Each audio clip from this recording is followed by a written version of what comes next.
Marilah kita berdoa. Kasih karunia dan damai sejahtera dari Allah Bapa dan dari anaknya Tuhan Yesus Kristus menyertai kamu sekalian. Amin.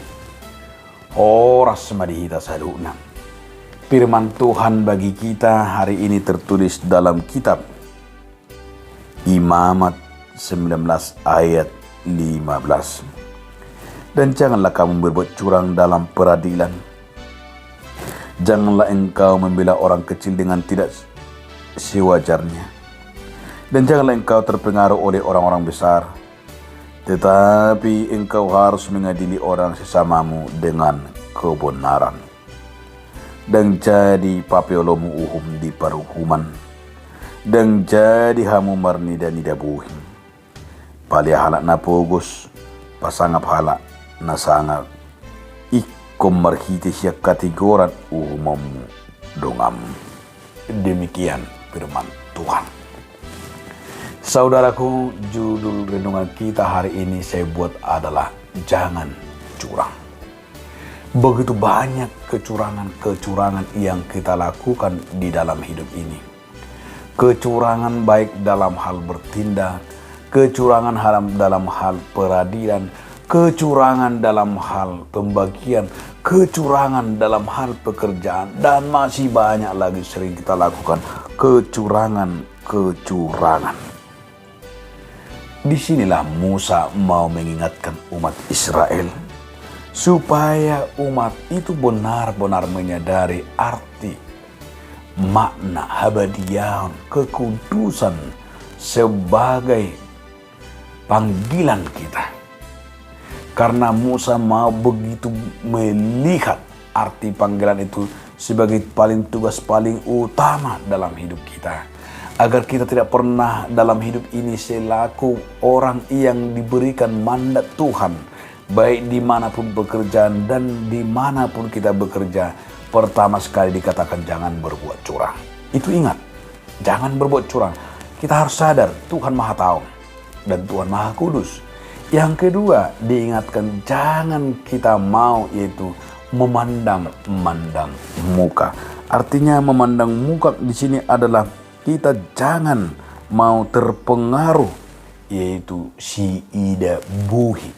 Kalau kita lihat dia orang hebat, orang kaya, orang ini, kita sering mempelesetkan hukum bagi orang-orang kecil. Tetapi bagi mereka yang kaya, ya kadang-kadang kita mau sampai dibeli, dan kita juga mau kadang-kadang membelokkan segala keadilan karena terpengaruh si idabuhi, karena ada uang, ada jabatan dan lain-lain.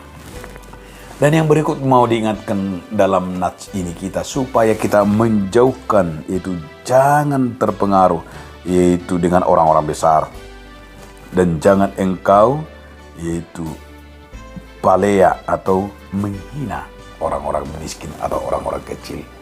Saudaraku, ini adalah sebagai tugas kita, sebagai sistem kemanusiaan kita, sistem kita sebagai berperi kemanusiaan, di mana kita adalah hidup dalam kekudusan itu. Bagaimana kita merasakan bagi Tuhan semuanya sama, itu harus kita ingat.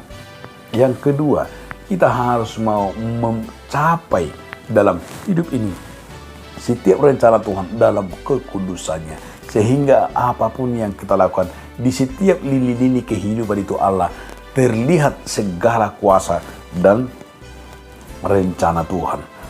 maaf jika kita mau sering berkata, jika kita juga sering dalam hal kegagalan, mungkin juga sering hal-hal yang lain, sering kita melakukan kecurangan-kecurangan di sana, sehingga kita tidak pernah takut kepada Tuhan, sehingga kita menganggap kepintaran dan hikmat kita bisa mengatur segala-galanya. Kecurangan-kecurangan itu terjadi di mana-mana, baik di instansi-instansi, di gereja, dimanapun kebanyakan kecurangan itu. Tapi kita harus mengingat saudara-saudaraku, semuanya akan berakhir. Karena Tuhan akan memberikan yang terbaik. Tuhan akan menghukum dan Tuhan akan memberikan keputusan. Maka firman Tuhan hari ini, jauhkanlah segala kecurangan.